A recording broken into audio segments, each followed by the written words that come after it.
Alright, what's up? It's Qiyana. Recently, I built Zz'Rot portal in Qiyana, as stupid as that sounds, and I made it into a fucking YouTube video, which you can check out if you want. But in this video, I'm going to be explaining kind of when you should buy it, like in an actual sense and not just for content, when you should buy it, because it's not that bad as a situation item, and explaining the strengths and weaknesses of it and all that. I say it's not that bad, but trust, it's not good. Maybe you'll use it 1 in 100 games, not even. But it is certainly a lot of fucking fun, so let's get into it. So I actually discovered Zz'Rot's interaction with Qiyana when I was fighting Singed, and I tried to ult him and his Rot blocked my ult, and I got really pissed, but then I got to thinking, we can use this. So I started, trying stuff like EQ Rot ult and stuff like that, and that works out pretty well. And it's pretty cool. I really, really think it's a creative interaction. It's really neat. Now, you could argue how useful it is, because in a lot of situations that you can EQ Rot ult, like you can just EQ ult them into that or anything like that.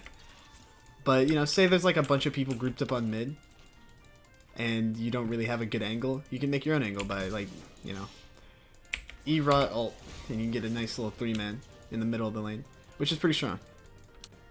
Some other pretty neat things is that you can use it to connect other walls. So the only one that you can do by yourself is on turret, which connects all of this, and this works on every turret pretty much. So right here, I mean, this one's kind of useless, but you can do that. And if you have 2 of them, if your teammate builds a Rot, you can connect even more. Oops. The placement's a little bit tricky, but this is like literally never useful. There's not a single world where you're ever going to get the 2 Rot thing off, but this one here, this one is at least a little bit practical. Alright, now with the idea out of the way, we can actually talk the stats of the item. Rot Portal gives 55 armor, 125% base health regen, and 55 magic resist, as well as the little, Raptor Cloak passive. Now all these stats sound useless on Qiyana, but the Raptor Cloak passive is actually just broken on pretty much everybody if you really look at it. It's practically TP with Moby Boots.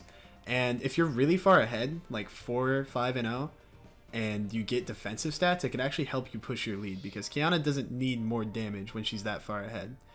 Think of it very similarly to how a lot of Akali's back in the day when there was old Akali would go Gunblade Zhonya's into GA. It's also relatively cheap, so you can afford to buy it as your second item after you snowballed. Now this leads me into the games where you would buy it.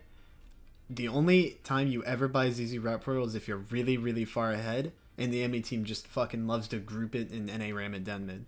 It really is a perfect storm to be able to buy it, but it's really fun when you do actually get it off.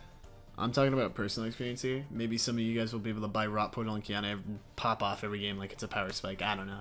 Probably not though. Either I make a pretty solid shit post or I invent a new meta. We'll see where it goes. I'm going to leave the rest of the video off with just some clips of me using it and some music to go with it. Be sure to like and subscribe if you enjoyed and want to see more Qiyana content. And if you want to watch the full highlights video of me using Zz'Rot Portal Qiyana, it'll be linked in the description.